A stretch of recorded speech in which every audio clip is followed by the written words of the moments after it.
Hey, what's happening in the world? It's your boy, Mr. LeVar. This the Barz with LeVar podcast. Appreciate y'all for pulling up and sitting down with your folk. So you know what it is. We back with another live episode. I got somebody that's real on in the city out there in D. You know they call it the Dirty Third. I got my boy J Byrd, my nigga MFRBiGRi. What happening, folk? How y'all living today, man? What's good? What's good, man? We good, man. All is well. Yeah, that's what's happening, man. I'm glad to hear that, man, because it's a lot that y'all, got to be able to be happy about, man. I see y'all boys been doing some big things out here, huh? Yeah, man. We moving and shaking, man. To God be the glory. We got things to do, man. We got things to do. Absolutely, man. And that's one big thing that I don't think a lot of people really tap into. Like a lot of people say it, but they don't really tap into that, man. Like you gotta have that higher power, that spiritual being to elevate to where you want to get to. It's just the foundation that I don't think a lot of people have, you know what I mean? So I can appreciate y'all boys saying that, man, you know what I mean? For sure. So I don't think a lot of people know, bro, you know what I mean? I want to be able to let the people know, like, let me know something that's an early foundation that y'all got. Can you tell the viewers, you know what I'm saying, where y'all came from, where y'all grew up from, what the hometown influence is, y'all early interest in music and all of that? Yeah, for sure, man. Well, not to be too cliche, but mine started in church, bro. My parents raised us in church, so I picked up the drumsticks. My dad was a musician, so my dad played keys, played sax, played drums. And at 7, I picked up the sticks and started playing and really taught myself the music. So that's my foundation of music. And from there, it just took off to me producing beats and, literally writing music. And the gift just continued to grow from there. Yeah, so you actually do play instruments? Oh yeah. I play the keys. I got my keyboard sitting right here. I play drums. Mess with the bass a little bit. I haven't perfected it, but I'm good enough to lay some riffs down when I'm ready to do a track. So yeah, we bought these instruments for sure. That's what's happening. How about you, my dog? I know y'all stay in Dallas, but you know what I'm saying? That's where you're originally from? Yeah, we're from the D. Yeah. Already. How about you? What you playing the instruments? Ain't a problem if you don't. Just ask and see what's talking about it. You playing the instruments, anything like that? Nah, I just be rapping. For real. Yeah. Also, you let Kim folk make all the beats and then you go in and you rep them hoes, huh? Yeah, basically that's I ain't gonna lie to you, man. Yeah. Hey, man, that boy be coming with some heat though, bro. I ain't gonna lie to you. I sat through for a lot of people that don't know, let me put y'all on game real quick. So I just found out probably 2 weeks ago, maybe is when I found out, like a week or two ago, this real live in the flesh kinfolk. You know what I mean? I ain't know that. Like that's, you know what I'm saying, that's Pop side of the family, you know what I'm saying? So that's blood right there. And it's funny because I went to Houston. I moved to Atlanta. I moved to Atlanta when I was 7. And then I moved to Houston when I was 21. And I didn't have a connection with this side of the family from 7 years old till I was I think I linked back over everybody when I was like 35, 36. You know what I mean? So it's funny that when I'm getting back into the fold with the fam on this side, music is a very big factor in the family. Not being funny with the Mayja Fakta, that's a pun, though. You know what I'm saying? But music is a very big factor. You know what I mean? Like everybody in the fam do music, and I ain't know that. Like vocalists, dancers, whatever it is you want to call it. You know what I'm saying? We all have that talent, and it's crazy because if we really linked up like that, like if the fam really linked up like that and did some music, like put something out, man, that'd be crazy. I ain't gonna lie to you. That's what we here to do, fam. That's for me and you, man. We building this platform, so now we can reach out to all the family that's really, have always had that inspiration. That's one of my dreams, man. To be able to reach back and grab the family and say, "Let's get it. Y'all really want this? Let's go." We provide the platform, provide the stage. At that point, that's up to them to do it or not. You know what I mean? I'm about this. This is what I do. You know what I'm saying? Like I'm about that life. So if anybody want to get on, then get on. If you don't, then get gone. You know what I mean? I'm still love you as fam. I'm gonna love you as fam, but if you ain't trying to get on the bus and ride with your boy, cool. I ain't gonna hold nothing against you for it. But You probably should. It just saying. That's up. So I'm gonna say the reason I'm saying they probably should, though, not for tooting my horn. This is for tooting y'all horn. You know what I'm talking about? Because I am very in tune with what y'all doing, the moves y'all making. We're gonna talk about the latest song y'all got that just came out, Go Hard, because I ain't got no words for that. That boy right there, sheesh, that's but we're gonna talk about that later. But I want to get more into like the musical roots, you know what I mean, as far as what besides church, and talk about church. I'm not saying don't talk about church, but you already mentioned church. But I want to know, like, for the both of y'all, like, what was some of the earliest musical influences that y'all had, and outside of the family members that we already have, are there any friends, any partners y'all kick it with that had a significant role in y'all's musical journey? Yeah, man, I ain't gonna lie, I had like a couple partners growing up, like big cousins and stuff, that they was always rapping and stuff, and they like that just made me want to do it for real, like just watching them growing up. Then I used to just look at big artists like Mo3, Yellow Beezy, Trap Boy Freddy, all them. Yeah. And made me want to do it for real, like take it serious. Okay, so since you mentioned them names, right, I'm gonna ask, is there an artist that you want to collab with that you haven't yet? Oh yeah, Montana 700. Okay. So then I already know. Again, we're gonna talk about what y'all got going on currently later. But with what y'all got going on, y'all gonna make that happen. I already know that. That's gonna be too easy. Y'all gonna be able to get on with whoever y'all want to, you know what I mean? Because for those that don't know, the music is crazy. Like, these boys got some legit hits. Like, I just saw a post y'all put out, I think it was today. You got a single that you're trying to choose between. For those that don't know, I'm gonna put the link, and I'm gonna put a post in the podcast, so y'all gonna be able to see it. But I'm gonna need y'all to go and make sure that y'all help my partner choose which single to come out with, because my boy got some of that fire. You know what I mean? So y'all make sure that y'all tap in with the boys and do what y'all do. So for me, I started music accidentally. I'm gonna say why accidentally, right? So I was in the band, I was playing the saxophone, but I noticed all the females was in the choir, and they was going on like different field trips and shit, right? The band wasn't doing nothing. The band just saying that football. I'm like, this ain't where it's at. So I'm talking this like 5th grade, 6th grade, you know what I mean? So I'm talking to one of the chicks in like 6th grade.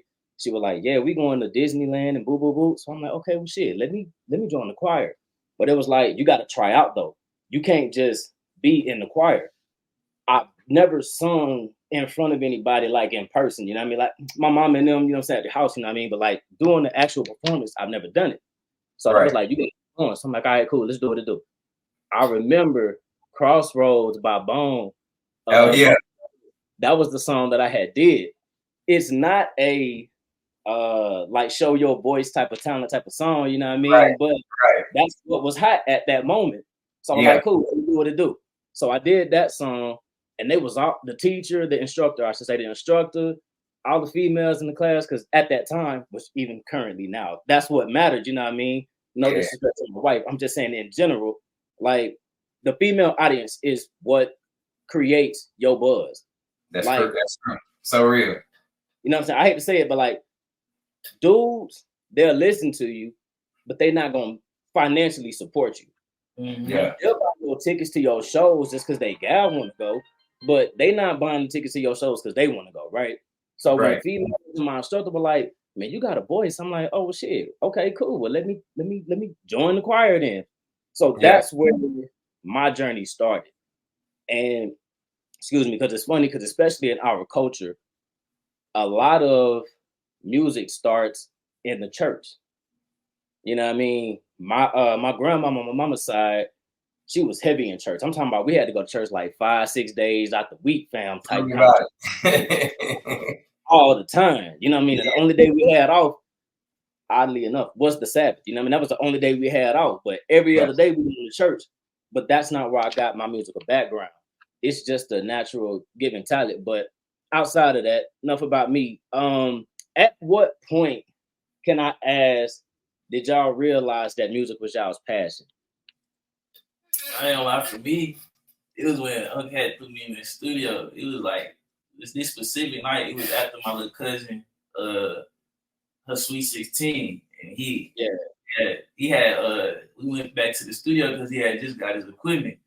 And he told me and my little brother, he was like, "We finna see what y'all got." So that's where it took off. It took off since then. Like after that night. So when you did that, like, is that the moment that you knew you had what it had? You got that go, or did that come later down the road? Yeah, that's when we like just realized we really had something because we was spinning that night. Yeah, but to give you a little more history on that, so like my roots originally started, man, when I was 15. My dad was a musician at school, and he had brought this little DAT machine home, and I started learning how to make beats and stuff on it. So man, I spent every day, literally every day when I couldn't wait to get home from school, and I built beats. I had the floppy drives just full of beats, man, full of beats. That's how we had it. Then I started getting inspired to write, and then I started writing songs and started putting songs out. You know, by the time I was 18, I already had Mayja Fakta records had been in existence since I was 18. I started out calling my record label Royal Flush Records, and then it shifted to Mayja Fakta Records. So, man, I was doing that. I actually put out a little EP. I had 5 songs out. I was selling CDs out my trunk. I was traveling, doing shows. I was doing my thing. And then me and my wife linked up. When I turned 21, me and my wife linked up. And then we just started pursuing our life together. And as we started growing, the family started growing, you know, she didn't want to be with no rapper, you know what I'm saying? She's like, bro, we gonna have to make a decision, fam. So it was really, I make jokes about it now. It was really easy for me to make that decision to sit the music down for a minute and build and grow my family. But then that time came and she was like, babe, it's time to go. So that's the night that he was referring to. It was probably a couple of weeks after I had first got my equipment set up, got everything in there. I started doing my first few beats, and I told him, let's go. Let's see what y'all got, man. And it just took off from there. So it sounds like for the both of y'all saying this really was just a natural God-given talent. It ain't like something y'all had to, I don't mean practice in the sense of make sure that your performance is on point, but it's not like y'all had to learn, go to class, get taught how to do this music. This just came natural. Definitely. It wasn't you had to train for it. And that's why the music you sit around, you listen to music is a part of your culture like that, which is us. I mean, everything we do is evolved around music, whether we cleaning the house up, whether we sitting outside posting up, whether we in this, wherever we doing it evolves around music. So that natural transition of having that talent and the gift as well as the ear, it was easy when we started writing them. I'll say easier. I won't say easy. I'll say it made it easier to understand the process of writing a song and building a beat and those types of things. Yeah. So not a question that the viewers ask. This is my own personal question to both of y'all. The first question gonna be to you, J Byrd, certainly for you. More so, can you play the keyboard by ear? Like if you just heard, like if I put on a beat right now, can you play by ear? Definitely. That's how I play. I never learned how to read music in school. When I was in school, I was playing drums in a band. And when I got tired of drums, I started going to the football field I realized I had some athletic talent. So I left the band alone. But I never learned how to read keys. Everything I learned how to play, I learned by ear. That's talent. Like, so I've got a lot of musical talents. That's one thing that I have not tapped into. I'll say it that way. I haven't tapped into that. You know what I mean? So, man, to be able to just hear something and go and turn around and just play that, bro, that's big. And that's why them beats go so hard, because you got to have that ear. Like for me, when I make beats, like I can make it sound like I know how to play the keys, because I'm sitting here behind the scenes and I'm picking each key like, nah, that's not what I want. Nah, that's not what I want. That's what I want. And I'll record it. So it sounds like I know what I'm doing. But low key, real talk, I don't know how to pick keys out just by ear. So to be able to have that talent, that's hard like that, man. Second question, which is for both of y'all. When it comes to writing y'all's music, where you tap into a beat and you hear it, like where do y'all draw the inspiration from when it comes to writing your music? Another way I would say it is like, what motivates you to write the verses that y'all write? Or do you have a ghostwriter, which is cool and acceptable nowadays? I personally don't. But like, where does the emotion, the motion to do what y'all do, where does that come from? Man, for me, it's a multitude of things, like just life in general. I don't write anything that I haven't been through. So most of the things that I'm writing, and I don't have a ghostwriter, I don't knock them. I write for people. I am a ghostwriter, but I write. So it don't matter if I just made the beat. Sometimes I could just, like yesterday, I had a piano riff in my ear, and it just kept playing over and over in my ear. So as soon as I got up to the studio, I just put it out on the keys, and when I played it, I just made it out to be a beat. And then I just call the beat out the blue, right? Because I just titles and things come to my mind. You know what I mean? So when a title comes to my mind, and I really try to do that first. That's my method. I try to figure out the title or a topic of what I want to talk about. Even if I don't have a title of the song, if like I'm feeling about, hey man, I feel like talking about how much I love my wife, or I just want to feel like how much, you know, I'm thankful for the success that I've had, you know, all the trials and tribulations that I went through, but I want to put that in a song. And boom, I put that to I start writing it. But it's easier for me once I come up with a title of a song, because then I get a mindset or a focus, and then I start talking about it. But for me, what I write is life experiences, either what I've been through, what I'm looking forward to, or what I'm glad that I'm not going through no more. Okay, so I'm with that, because that's really where I come from. A lot of times when I write mine, I may not have an actual concept down, but whatever that thought is in my mind, like you're talking about your wife, right? Like if I'm thinking about my wife, and let's say she did something that made me feel some type of way, positive, negative, don't matter, right? Yeah.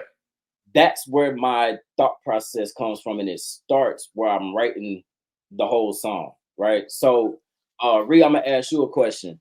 What's your process when you're doing music? Like, where do you tap into? Where does that come from when you write your music?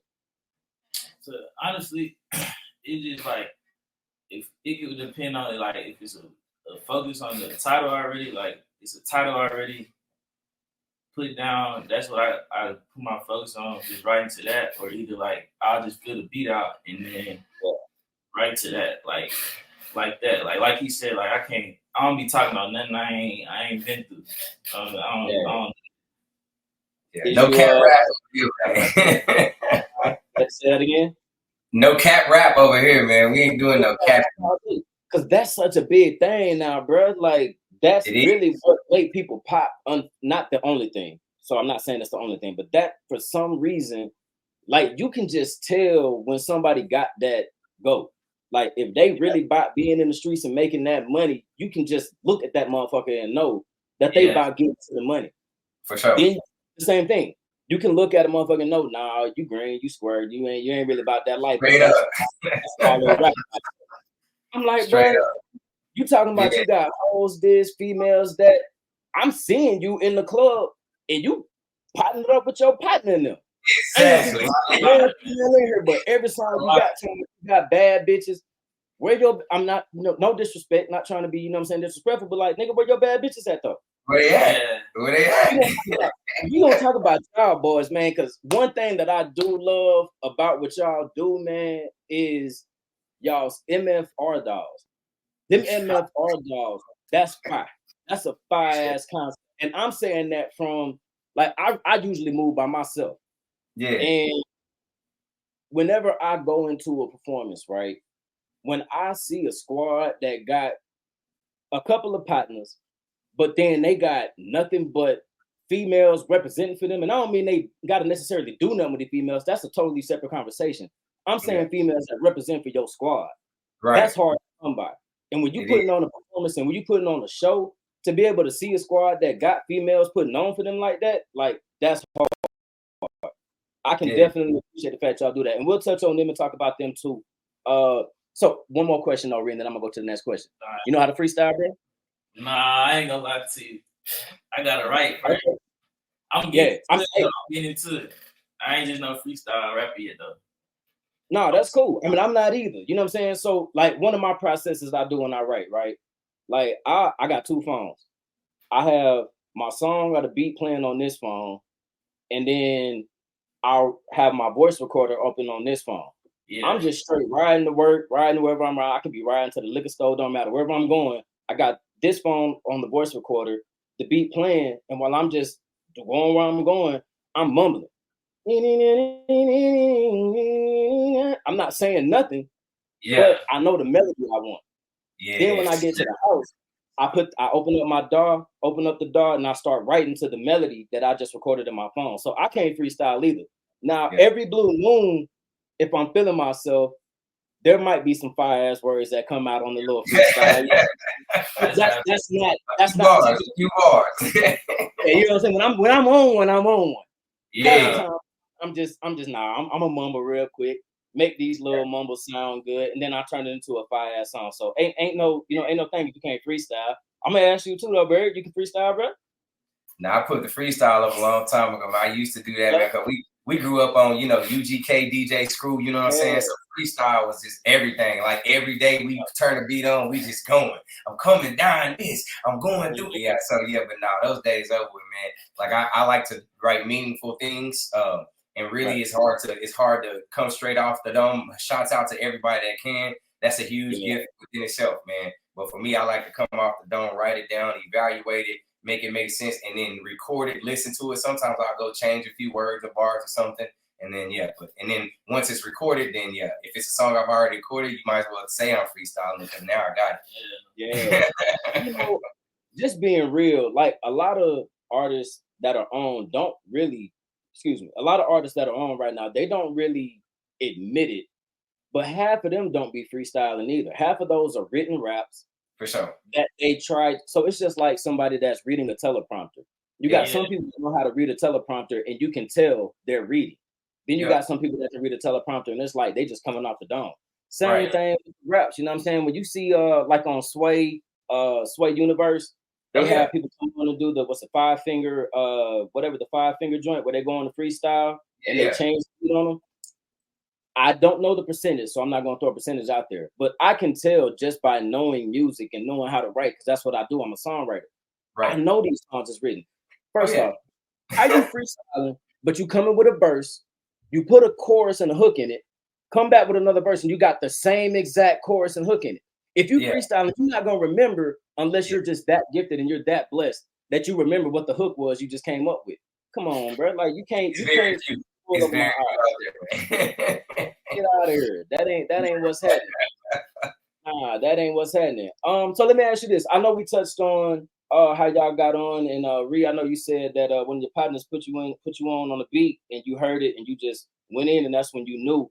J Byrd. Oh, that was Byrd? Okay, my fault. Let me ask you this. Can you share the story behind after that point of when you knew you had it and you decided to make Mayja Fakta, not your original label, but when you actually decided to make Mayja Fakta, can you share a story behind that and like what was the vision for why you decided to create a record label?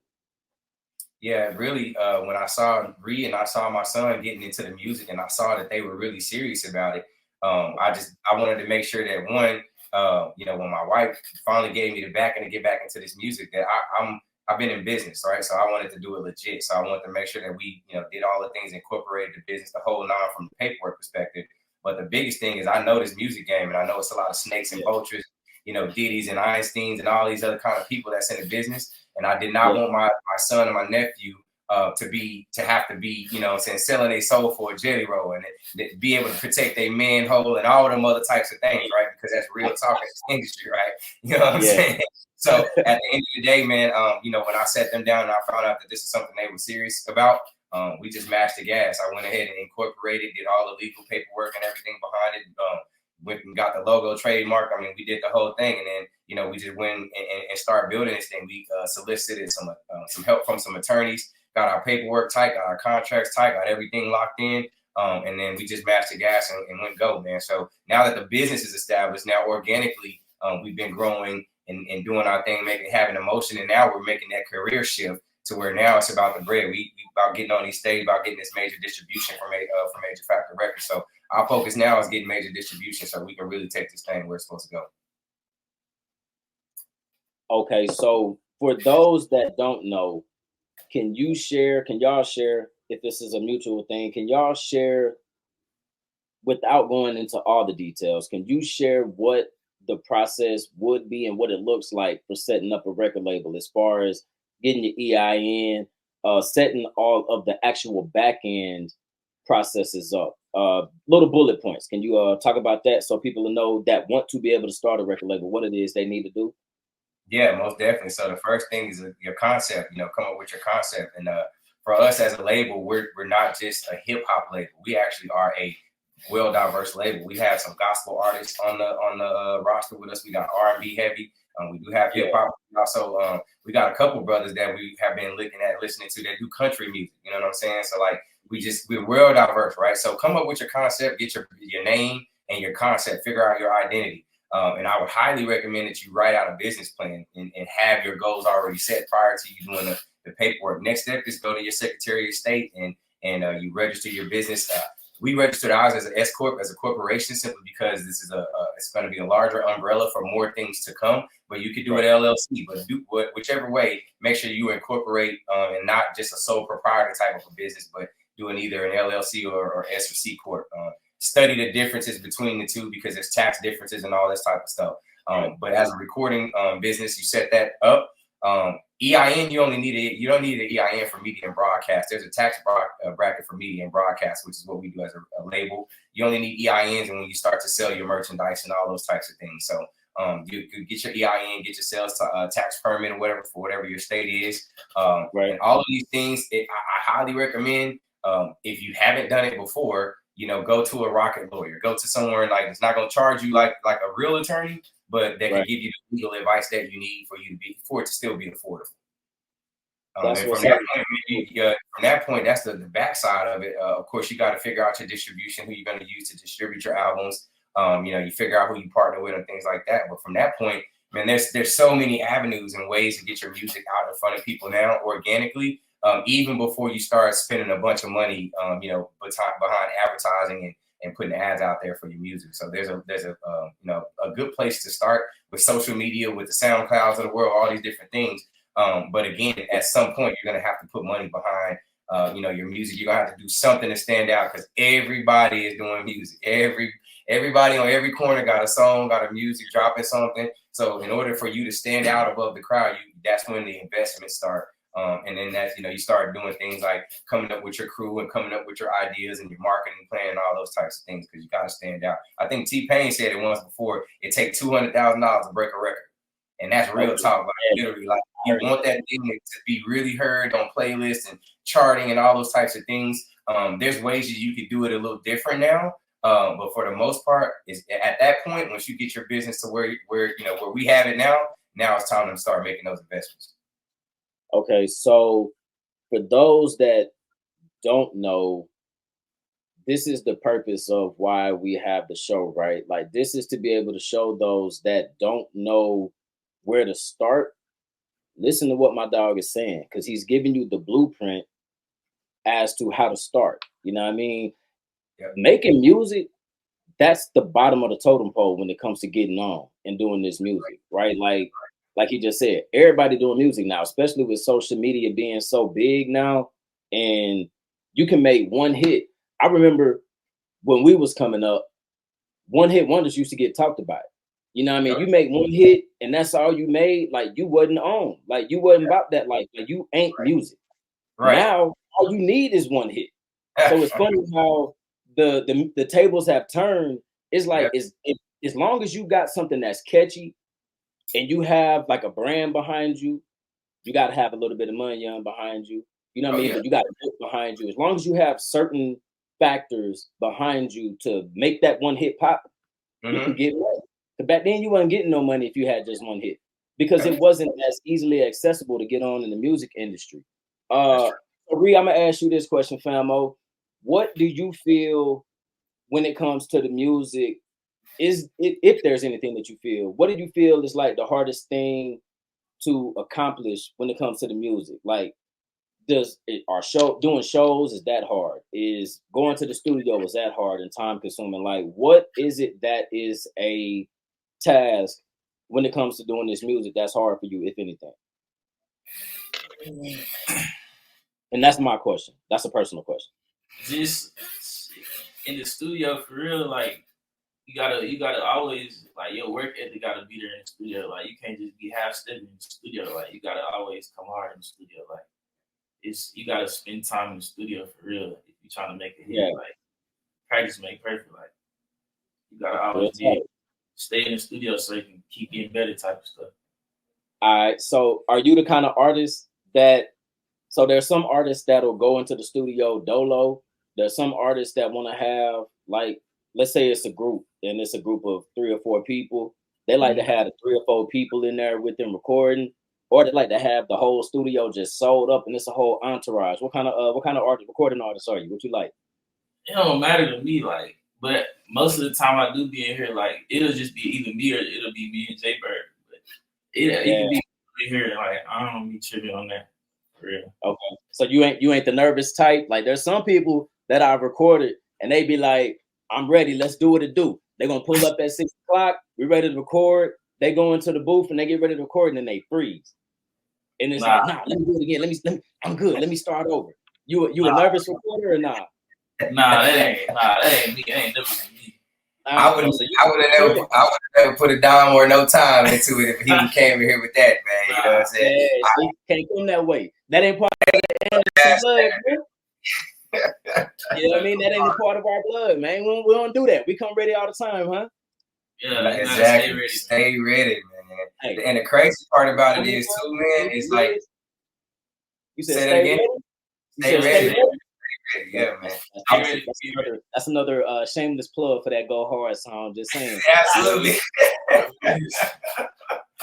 What you about to say, bro? I was just gonna say, man, the simplicity of music is in the melody, right? So some of the hottest songs, to your point, that go viral, the one-hit wonders, they're the simplest songs. Like, I mean, like if you think about just the melodies, right? Baby, do. Man, you talk about so multi-million, and it's one of the craziest things. So sometimes you can get in the studio and overthink things when you gotta stay in tune with, you know, what's trending and whatnot. But your melodies are always a key to success when it comes to a song being viral, because that catchy stuff, the repeatables, that's real. That's what helps you go viral, man. You know, it's funny you say that because my natural background, besides outside of music, personal training and working on whips. That's what I've done for well over a decade, damn near going into 2 decades, right? And one of the things as a mechanic that they tell you is the KISS method, which is keep it simple, stupid. You know what I mean? Like, just keep it simple.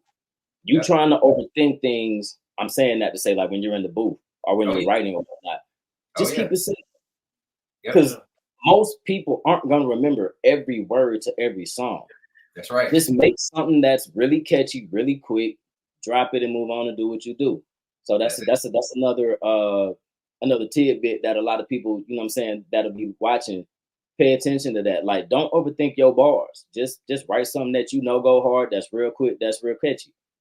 I keep going back to that go hard. We might as well just I tell you, man. I keep talking about go hard, bro. It ain't even intentional. But apparently, that's how hard go hard go. So where that came from, man? Not go hard as in the term, but how did that concept for the song come up? Where that came from? Man, look, man. That was another beat. I had got to the studio, started dropping it. When I finished the beat up, one of the first things that J.U.I.C.E and BiGRi and Jayden, my son, came in saying, man, oh, that go hard, man. That beat go hard, man. So it was just kind of like, all right, bet. And then it stuck, right? So then as I started writing the hook, it ain't getting ready if you stay ready. I stay ready from getting ready. Getting to this money, I'ma stay ready. Fine. So I started thinking about the formula of like what it really means to actually be successful, right? You got to find the money. You got to learn how to keep the money, save it. And then you got to learn how to grow the money, invest it so you continue to go. So that was just the formula, man. And we just laid that down in the hook. And then the sub hook was, I go hard. Green light, I was going to go. Stay ready. And it was so natural because when we talking about going hard, you know, that's exactly what we do. We always on go. When people see us, energy on top, we just always, if we out, and we pop and we always going hard. So that concept can go a lot of ways because when you get in the gym, you're going to go hard. You know what I'm saying? When you're working out, getting you in the gym, when you're working at whatever your profession is, you're gonna go hard, right? You're gonna get that bread, right? When you in the bedroom, you know what I'm saying? You're gonna go hard. So that concept is multifaceted to where, you know, it's relatable on so many different levels. So people love it for their workout, people love it for, you know, their bedroom, people love it for money motivation when they get ready to get up in the morning and get to work, get to hit it, you know. So that was a whole the mindset behind the song, was it to be an inspiring, uplifting type of song, and then talking about what we do and we go hard, you know, whether we in the gym, whether we in the bedroom, whether we in the boardroom. Stay ready from getting ready. And stay ready from getting ready. There you go. You know what I mean? And I agree with that all day long. You know what I mean? So, and I know we was talking off camera. That song in general can be used for so many different avenues. I'm talking about, like, so for me, when I'm in the gym, like you said, or so like I hoop, I play football, you know what I mean? I'm very athletic, right? So for me, my game face, I'm dolo. Like, don't talk to me, don't fuck with me. Like, let me do me. I got my headphones on. I'm playing whatever it is I'm playing. That song go hard, absolutely is on the playlist. Like, that's something that just hearing it. And I saw a couple of y'all IG posts where y'all went around the city. You know what I mean? Y'all just playing on y'all phone. Like, hell of a smart move, hell of a dope marketing move. You know what I mean? But in general, you could just see the people that was listening to the music, never heard it before, but they like, hold on. Because at first I noticed it's typical, but you notice some people gonna be like, oh, so you another artist. Right. But then when y'all started playing it, you see that in their face. You see it switch. Like, oh, shit, this hard than a motherfucker. You know what I mean? That lets you know you got a hit. Like for me, I play some of my songs that I make. I play it for people that I know, but I do take what they say into consideration, but it's the people that I don't know that I want to get that feedback from. You know what I mean? And when I was watching them IG posts, bro, I'm like, yeah, the people love that. So man, I can guarantee you, I'm a very big when it comes to spirituality, when it comes to manifestations, when it comes to stuff like that. Like, I'm very big in that, right? I know. I can't tell you the ceiling of what that's gonna look like, but I know that go hard, that motherfucker gonna blow. That's gonna go somewhere, because that song is fire. And the way that y'all are marketing it, and just in general, not even just that song, but the way y'all are marketing, period, is very, very, very, very smart. The way y'all are moving. So I know you got a background in marketing. Two questions. The marketing background that you got, talk about how that goes into your music. And then for both of y'all, who's behind the marketing? Who's in charge of, like, making those moves when it comes to getting the music out there and doing what y'all, or everything that y'all do? Because y'all do more than just music, but everything y'all do, who's in charge of that, and where did that come from? Man, it's teamwork, man. Like you spoke on the dolls, they're a big piece of it. The dolls for us is like, it's not just girls there, but these girls are very talented. They have gifts. They, a couple of them do those videos. A lot of those videos for us that you see, put those things together. They have the ideas as far as the public interviews and going out. So it's a teamwork thing. I just take, my ability to, because again, you have to understand, like, we haven't really tapped into the running Google ads and YouTube ads. That's what we're about to start to get into. Everything that we've been doing organically right now. So we've been approached by so many people saying, hey, do this, do that. And that's where my marketing background comes in, just understanding the power of what you can build organically first. Because then once you start to put money behind it and ads behind it, and you reaching out to new people, then it's going to blow. So, but it's a teamwork thing. Reed come up with ideas, the dolls come up with ideas, me, my wife, it's a teamwork effort, man. And every time we think of it, we roll with it. And we are our own A/B testers, right? Because we got this message, that message, and we see what resonates and what sticks. And now we're starting to see our numbers is calm. Yeah, and the numbers are crazy. So y'all are definitely doing what you do, because in general, not being on in the industry and have as many followers as y'all have, because I think what y'all a little over 10K, something like that, as a label. I think y'all a little over 10K. To be a little over 10K, first off, as a non-signed act is amazing. but then coming from the D, like it's so hard for everybody from the South to get on in general, unless you putting a lot of money on behind you. Yeah. So to be a little over 10K in the position that y'all are in, y'all definitely got the formula. Y'all definitely doing what y'all do. So what was that like, Ree, when you saw that y'all was over 10K? Did you have an initial thought, like an initial, oh shit, we on? Like what did you feel when you saw that you was over 10K? Yeah, that's why I just see shit like this shit serious. This shit getting real. Like, and I'm gonna Yeah. play. I'm gonna like. It's time to take this shit for real. Like after I see the numbers, it's time to take off with this shit for real. Yeah. Do you have a goal that you want to reach when it comes to the music? Like, when I say end goal, I don't mean like where you're gonna get to and stop. I mean like, do you have goals set for what you want to do when it comes to the music, famo? Platinum plaques, baby. We want platinum plaques and titanium, if so be it. You know, we just want to reach the masses, get our music out to as many people as possible, and make this a real lucrative career for us. I mean, it's one thing, you know, I can't sit there and act like we're not in this for the money. You know, that's exactly what we definitely want this to be successful. But the sky's the limit. You know, we major distribution is a goal for the label. You know, platinum plaques, platinum songs. I want Ree to have platinum albums, platinum. You know what I'm saying? Like all of the above. You know what I mean? Because that is literally the reward of the fruit of the labor and all the work that's been put in there. So, but until then, you know, that's the big prize. But our eyes are on the prize, and we play on the pavement, man. We grind it on a daily basis, putting the work in, because we know the work ethic. You know, eventually it'll pay off.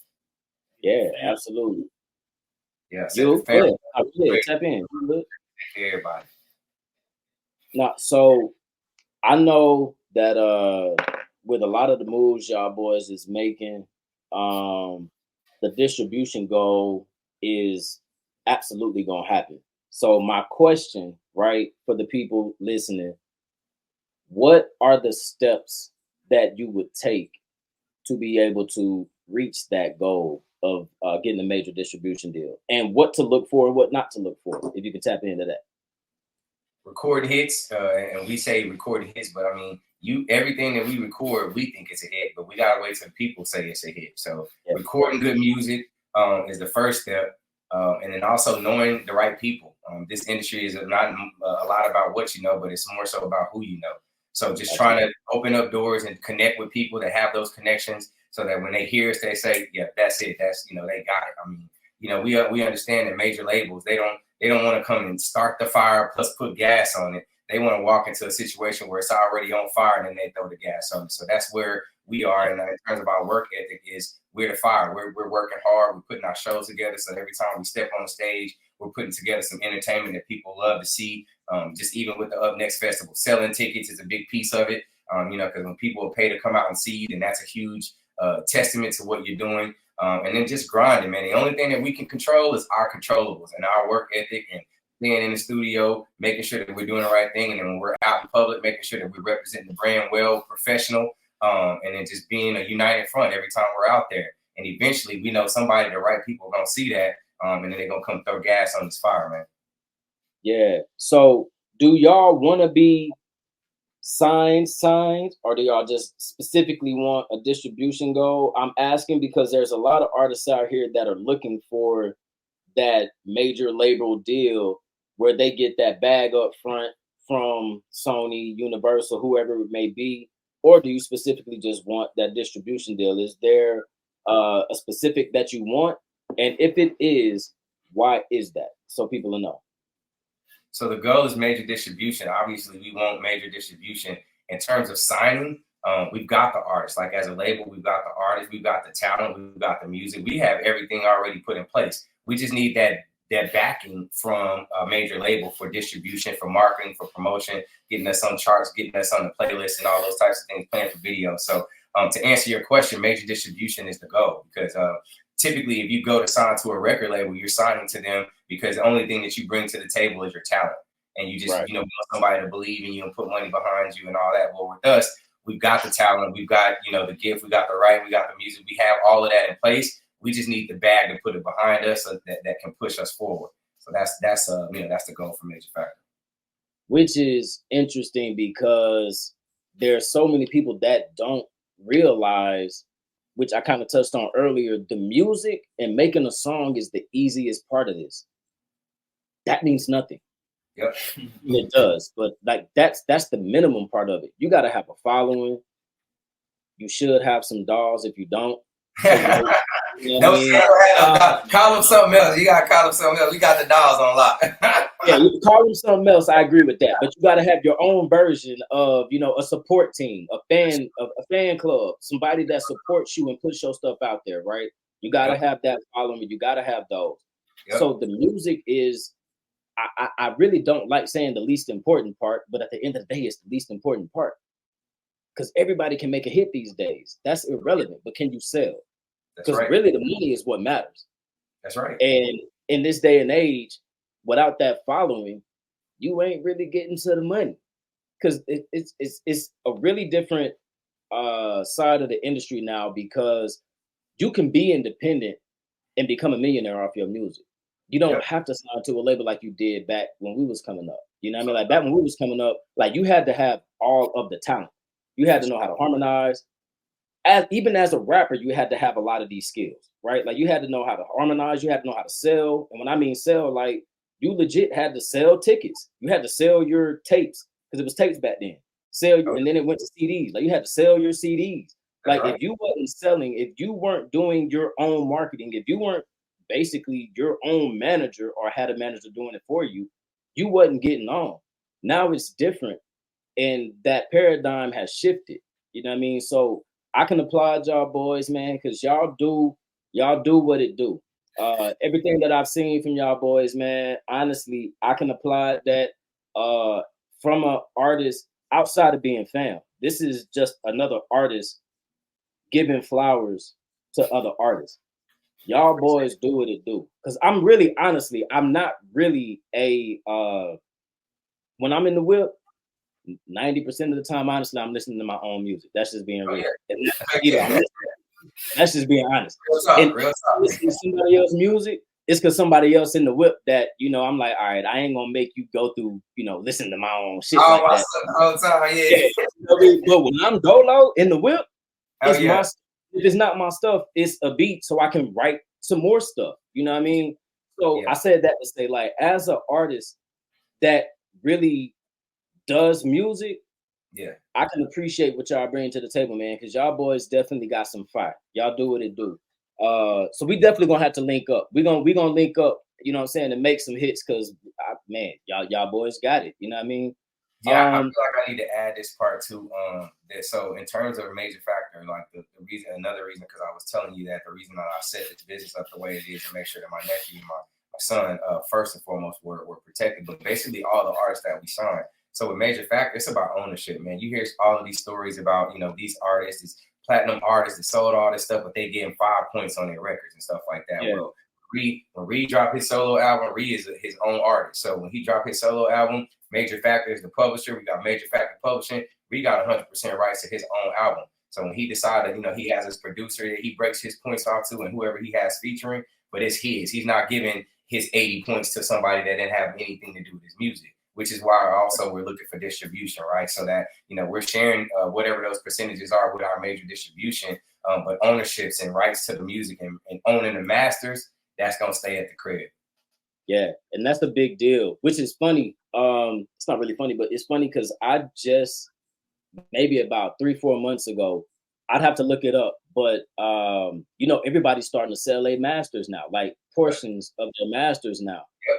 If you don't own your masters, you can't sell it. You know what I mean? Yep. You can't sell it. Yep. Imagine you writer, you wrote all this music, you done put all this time in, we done did all this mumbling and mumbling through a song over here, and you done did all that just to give the rights up to someone else to own it. No. That's crazy. That's great. Ownership is a really big thing, and I'm ownership from all aspects of life. That's your own business, your own career path. That's your music, your home, your land. Not even the house, but your land. You need to own the land. Don't even worry about own the house too, though, but own the land. That's where it's at. Like, it goes into so many avenues in life that I don't think a lot of people just tap into. But that's really what makes, like, people talk about being bosses and people talk about, being big dogs doing what they do. But if you don't own anything, you ain't a big dog. Not at all. You can't make your own calls. You a puppy. You know what I mean? But that's exactly what Mayja Fakta doing. All the way from that landlord saying, "Hey, you've been there long enough. We'll holler at you. You got 30 days to move around, boss." Yeah, move around, get on. And that's not what that's one thing that I would like for a lot of artists to be able to gravitate towards, is understanding the business side of it. Because music is a business. And the people that run these major labels, they're the ones that own you. That's right. Start your own label. However that looks like, as far as where you start your own label. Run the business yourself, and then go to them with a package and say, "Hey, this is what I have on my plate. If you want to eat, come eat, but I don't need you to cook my food for me. I'm doing that already. That's right. I'm already eating. Yeah. I just need somebody to be able to distribute, like a little food truck. I need somebody to go and operate these food trucks and get my food out there. That's all I need. That's all you need to do. You don't need to go to these major labels no more. And that's what a lot of people don't understand. But man, I'll say, bro, I appreciate y'all boys, man. Before I go, I forgot, because this is a big deal to me. I know your son had passed, right? Yeah. And you guys moved into another aspect of Mayja Fakta outside of the music, which y'all have y'all's non-profit organization. Yep. Can you talk to me, because I want to make sure that this is touched on, because I don't want people to walk away just thinking, not saying they will, but at least listening to this show, I don't want them to walk away thinking that all y'all do is just make fire-ass music. I want them to understand that you guys touch lives outside of music. So can y'all talk about the nonprofit, how it started? And if you want to touch on your son, you don't have to. But I really want to tap into people understanding that Mayja Fakta is a major factor out here in the world, and they're trying to make major moves. So can y'all talk about that? No doubt, man. So you see right here on the shirt, Juice, man. My son went by MFRJByRD. His name is Jayden Anderson. But big piece of this label, man. Like I said, one of the reasons why we started. Unfortunately, he was murdered on Good Friday of this year. And so since then, it changed a lot about, how we go about doing business and what we're doing. But he's a huge inspiration to us, man.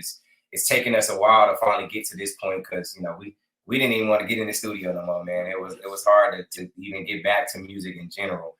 But then we realized that, Jayden was our motivation. Jayden, has visited us and continues to remind us that we got to go hard and stay ready. So as a result of that, man, we started a nonprofit organization. In fact, we had a great board meeting last night. But the nonprofit organization is called J.U.I.C.E Living Foundation. The word J.U.I.C E, the acronym for it is Join Us in Constant Evolution.